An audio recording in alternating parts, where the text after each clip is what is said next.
Pour votre santé, attention à l'abus d'alcool.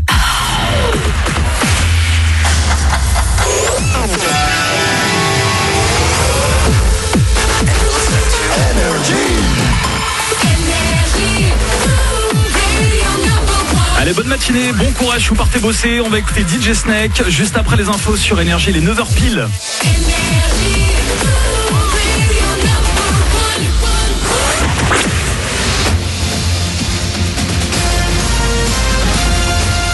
Toute l'actu sur Monaco Menton avec Frédéric Plat.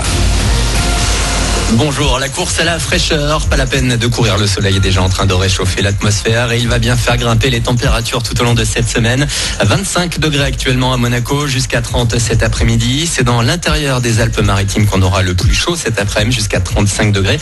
Un peu de pluie possible, mais uniquement sur les reliefs.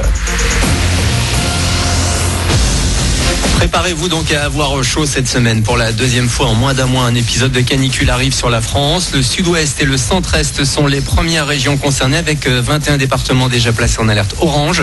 Ensuite, le thermomètre va grimper partout, y compris dans le nord, avec des points jusqu'à 42 degrés attendus d'ici jeudi. Pour se protéger, les conseils sont toujours les mêmes. Boire régulièrement de l'eau, passer du temps dans les lieux frais et surveiller les personnes les plus fragiles. C'est une des icônes de la lutte contre le dérèglement climatique. Greta Thunberg a reçu hier le prix Liberté en Normandie, décerné par de jeunes internautes du monde entier. Il récompense l'engagement de l'adolescente dans son combat. Elle sera d'ailleurs demain à l'Assemblée nationale pour un débat autour de l'urgence climatique. Dans l'actu également, pas mal d'agitation vendredi dernier au marché de Vintimille. Une opération franco-italienne visant la contrefaçon a permis de saisir 130 objets. Il s'agissait le plus souvent de sacs à main, montres, ceintures et autres chaussures vendues à la sauvette.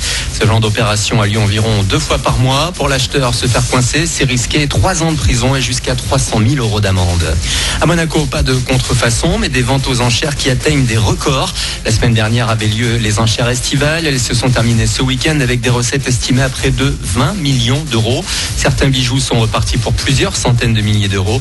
Il y avait également des tableaux et de la maroquinerie de luxe. Des bagages Hermès personnels de Jane Birkin et Serge Gainsbourg ont été mis en vente au profit de Médecins du Monde. Rendez-vous au Japon. C'est là-bas que du 20 septembre au 2 novembre aura lieu le mondial de rugby.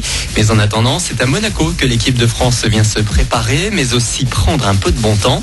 Après quelques heures au terme marin ce week-end, c'est cette fois au Louis II que les Bleus vont s'entraîner 3 fois cette semaine. L'un d'eux public a lieu aujourd'hui. Vous pouvez retirer vos billets gratuitement dès 9h30 au stade Louis II, puis ouverture des portes à 11h30. Enfin, en vélo, les routes pyrénéennes ont motivé les coureurs français sur la grande boucle. Thibaut Pinot a terminé 2e de l'étape hier sur les hauteurs de Foix. Il est désormais 4e au classement général. Toujours en tête, Julien Alaphilippe avec son maillot jaune sur les épaules. Aujourd'hui, c'est repos pour le peloton avant de se diriger vers les Alpes dès demain. Voilà pour votre actu, il est 9h03. Très bon début de journée à vous sur Énergie à Monaco.